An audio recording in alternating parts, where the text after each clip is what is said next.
My name is James Watterson, and I'm a professor in the forensic science programs at Laurentian University. My research is based on a number of different sort of projects.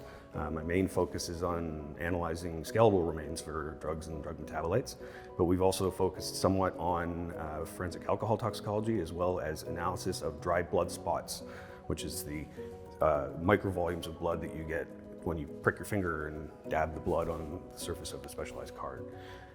And we're in the process of launching a partnership with local harm reduction agencies to assist with identification of various drugs found in street-level drug samples. Major issue at the moment is that the drug supply is horribly impure, and in order to mitigate some of the health issues that are arising, it's important that people have at least the opportunity to understand what it is exactly that they're taking. And a lot of the readily available tests that harm reduction agencies are trying to use, all in good faith, they are what we call in forensic science presumptive tests, which means that they're not, by legal standards, sufficient proof to positively identify the compounds that are present. At the university, we use advanced analytical instrumentation, high-resolution mass spectrometry, in order to identify each of the compounds that are present in the sample with a high degree of accuracy. Ideally, the key takeaways are going to be to have a better understanding of the types of drugs that are being used on the street in Sudbury, and in order to identify new batches of drugs that contain potentially more dangerous components, such as carfentanil, in addition to just fentanyl, as well as other substances that are often used as cutting agents, which sometimes are other drugs. There's a dangerous trend right now to combine opioids with a class of drugs called the benzodiazepines, which are sedative tranquilizers. And the danger there is that you have two issues happening at the same time. One, you have multiple depressants on board that enhance the depressant toxicity and increase the likelihood of a fatal overdose through respiratory depression. And the second danger is that benzodiazepines do not respond to naloxone. So if there is an overdose and the person collapses and somebody comes along and gives them a dose of naloxone, it's not going to fully work.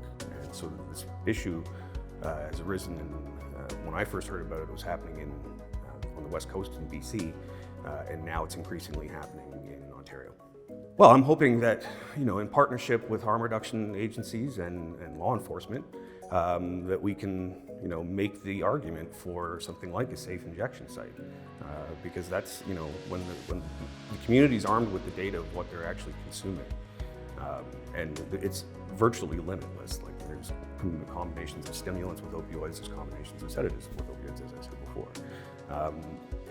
To some extent, it also helps to be an investigative tool for law enforcement, because by characterizing the suite of compounds that are present in a given batch and the relative amounts of those compounds, it becomes much more easy to kind of trace the supply chain, so to speak, and sometimes back to a particular source.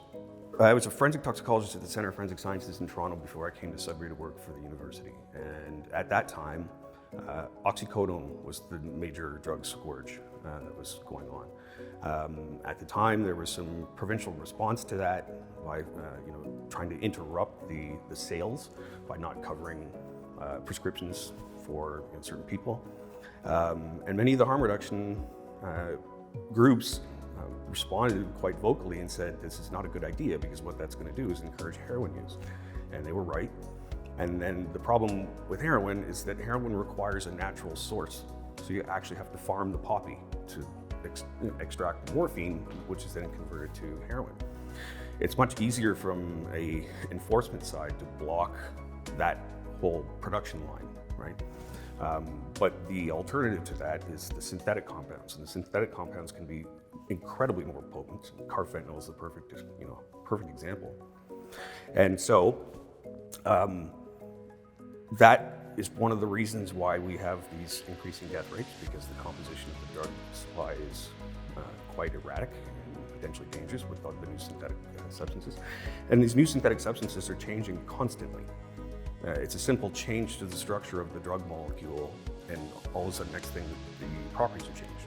And it becomes harder to trace, And sometimes for the practice in forensic lab, we don't have certified reference materials to be able to develop methods for them. And so it's changed the way that we have to do our work.